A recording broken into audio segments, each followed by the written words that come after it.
Hi అండి. ఎంతో టేస్టీగా ఉండే పూర్ణం చారండి. పూర్ణం చారు ఎలా చేయాలో చూద్దాం రండి. ఇప్పుడు బ్యాళ్ళు ఉడికిచ్చిన వాటర్ ఉంది కదా! ఆ వాటర్‌లోకి చింతపండు అండి. చింతపండు కడిగేసి నేను అందులోనే నానపెట్టుకుంటున్నాను.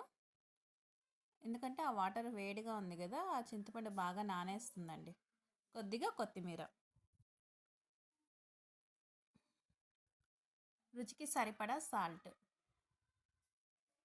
1 ½ స్పూన్ చిల్లీ పౌడర్ అండి. ఇలా వేసుకొని అంతా ఒకసారి బాగా మిక్స్ చేసుకుందాం. చూడండి ఇలా అంతా ఒకసారి కలుపుకునేసి ఇప్పుడు ఒక గిన్నె పెట్టేసి పోపు పెట్టుకుందాం.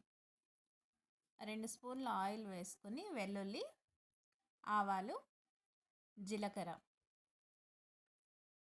వేసుకొని ఇది కొద్దిగా ఫ్రై చేసుకుందామండి. ఇప్పుడు వట్టిమిరపకాయ, కరివేపాకు అండి. ఇదంతా బ్రౌన్ కలర్ వచ్చేదాకా కొద్దిగా వేయించుకుందాం. చూడండి బ్రౌన్ కలర్ అయిపోయింది కదా! ఇప్పుడు ఇందాక కలిపి పెట్టుకున్నాం కదా పప్పుచారు, అది వేసుకుందామండి.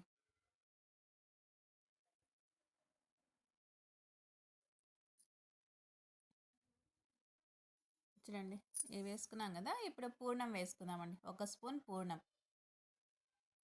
ఇదంతా వేసుకొని ఒకసారి బాగా మిక్స్ చేసుకుందామండి.